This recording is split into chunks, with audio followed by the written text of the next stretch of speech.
Selamat siang Mas Edi Susanto.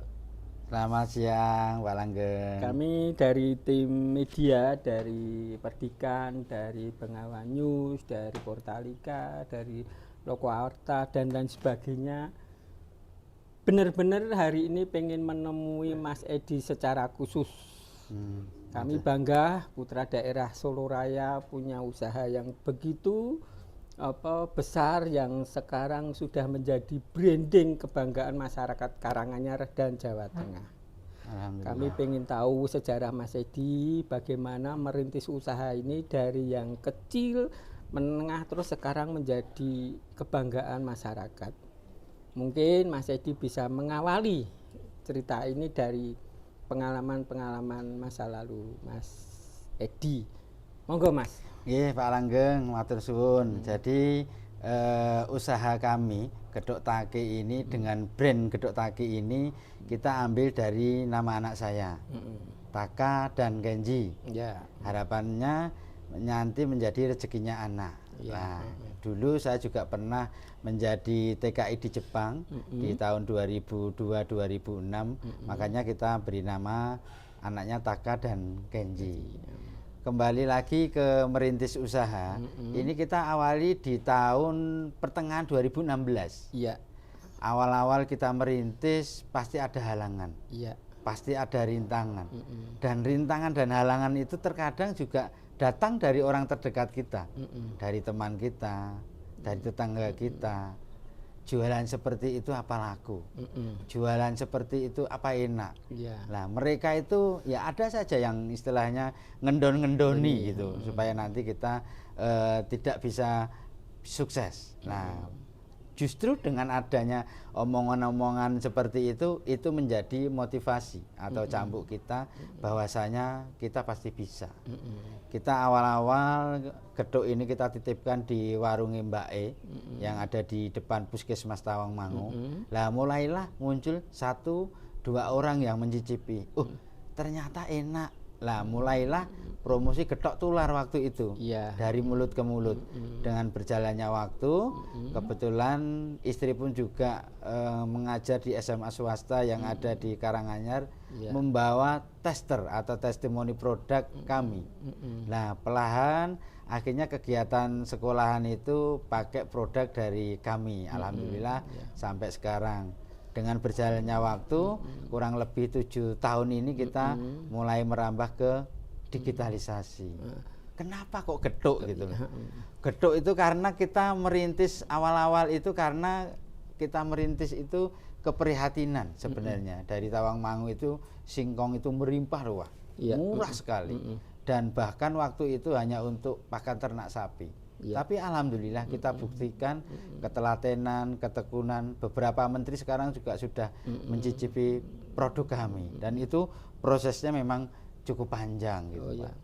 Mungkin bisa diceritakan proses apa rahasianya, apa strateginya, apa sih rumusnya dari makanan gedok yang paling sederhana, yang tradisional ini, yang tadinya itu hanya tenongan, sekarang sudah kemana-mana. Alhamdulillah. Jadi yang utama untuk kuliner makanan itu kita harus menjaga konsistensi kualitas rasa. Itu yang harus kita pertahankan. Dan yang kedua, kita harus selalu ada inovasi produk. Produk dari keturunan singkong itu kita bikin apa lagi selain gedok. Jadi kita ada codot, ada gemblong, ada juga produk yang kering opak dan lain sebagainya. Dan kita bisa alhamdulillah sebesar ini karena juga dari peran pemerintah. Peran pemerintah kaitan dengan legalitas atau perizinan produk. Terus juga ada kegiatan pameran-pameran seperti hari ini kita juga ada pameran di Anjungan Jawa Tengah yang ada di Taman Mini Indonesia Indah di Jakarta. Itu juga peran pemerintah juga sangat membantu. Dan kita juga kuncinya berkolaborasi, Pak Langgeng. Jadi kita membangun dari hulu sampai hilir. Bagaimana stok bahan baku ini selalu ada dan kontinuitas kualitas itu selalu terjamin.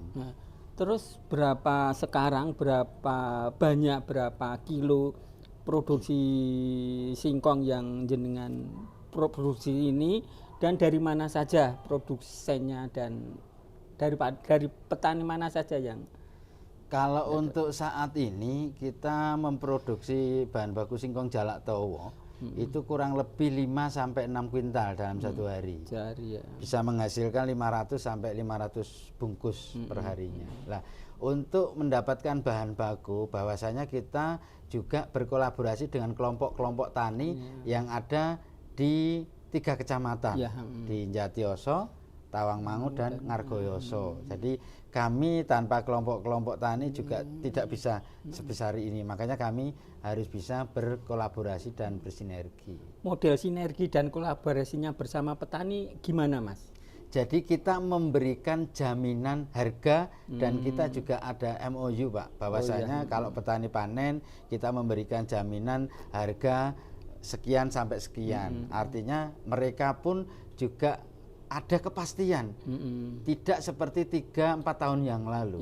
Di saat panen melimpah ruah, secara otomatis harganya akan turun. Begitu juga sebaliknya, di saat stok bahan baku sedikit, harganya naik. Itu juga kendala kami sebagai pengusaha, bahwasanya kalau nanti tidak adanya konsistensi kaitan dengan bahan baku, kita pun juga kerepotan. Makanya kami pun juga membangun sinergisitas dengan kelompok-kelompok tani gitu. Terus sekarang kan pasarnya kan tidak hanya di Solo Raya, tidak hanya di Jawa Tengah, tidak hanya di Indonesia. Sudah lari kemana saja produk-produk Mas Edi ini yang selama ini enak banget rasanya? Alhamdulillah Pak Langgeng, jadi produk kami sudah kita pasarkan Solo Raya, Semarang, Jogja, Jabodetabek, terus Surabaya, Malang, dan alhamdulillahnya lagi kita pun juga sudah pengiriman kontinu untuk ke Hongkong dan Makau. Oh ya, waduh jos gandos nih.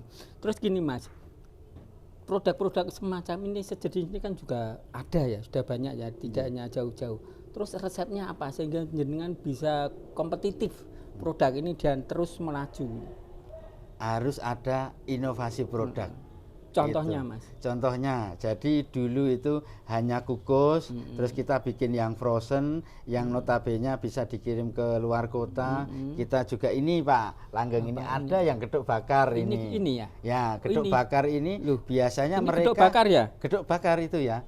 Jadi mereka yang notabene, mohon maaf, usia 40 ke atas itu kan mengurangi kolesterol, gorengan. Nah, ini salah satu terobosan kita, bahwasanya kita juga ada produk yang gedok bakar. Ini non kolesterol ya? Non kolesterol, aman. Itu caranya gimana Mas?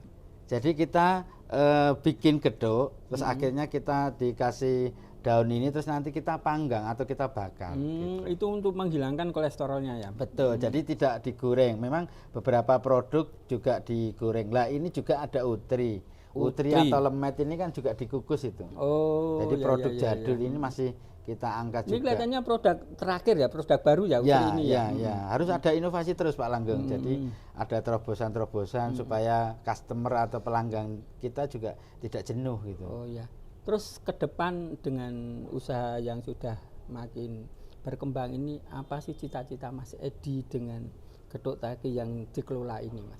Nggih, harapan kami nanti pasar kami lebih luas, lebih banyak lagi supaya nanti bisa menyerap karyawan dan bisa memberdayakan khususnya di daerah kami, dan petani-petani khususnya di Tawangmangu ini lebih sejahtera. Dan kami pun juga punya mimpi bahwasanya nanti kita punya resto yang notabene semua produknya itu dari keturunan singkong. Ya.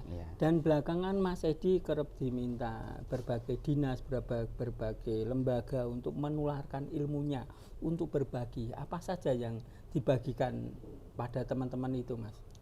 Ya, bahwasanya kita untuk memotivasi teman-teman untuk berwirausaha. Artinya sekecil apapun usahamu, kamu adalah juragan nih, kamu adalah bose. Syukur nanti harapan kami kita punya tagline yaitu wong urip itu iso urup.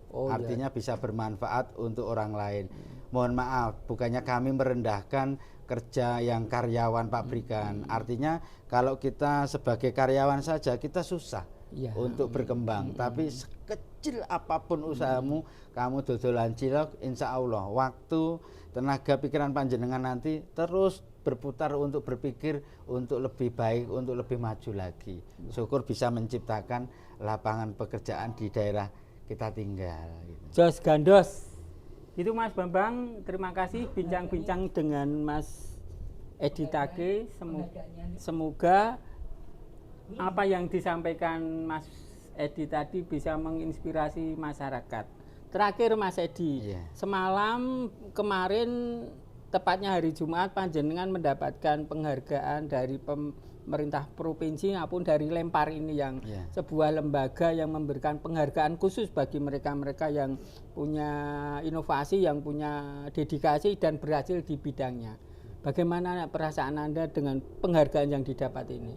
Alhamdulillah kami mendapat penghargaan ini suatu penghargaan yang luar biasa menurut kami, dan prosesnya pun memang juga panjang. Bahwasanya kami berpartner dengan teman-teman karyawan kami, bahwasanya kami ingin ini loh ada kearifan lokal, produk lokal yang memang mengenyangkan dan menyehatkan. Artinya bahwasanya singkong ini menjadi salah satu alternatif.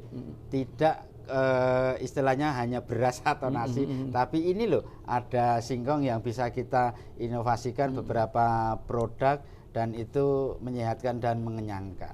Kan gini Mas, masyarakat Indonesia itu khususnya orang Jawa itu kan kulinone mangan sego, makan beras. Bagaimana menjenengan mensosialisasikan singkong ini sehingga bisa diterima makan kenyang, tidak harus nasi. Ya. Jadi singkong ini kan sebenarnya pun makanya kita bikin produk yang frozen. Artinya nanti simple untuk mereka atau teman-teman itu mau mengkonsumsi. Tinggal ngukus, tinggal goreng, jadi nggak perlu ribet. Bahwasanya singkong ini yaitu tadi bisa mengenyangkan dan menyehatkan gitu. Terima kasih Mas Bambang. Mungkin ada pertanyaan titipan? Cukup Mas Edi, siap matur suwun. Suwun Pak Langga.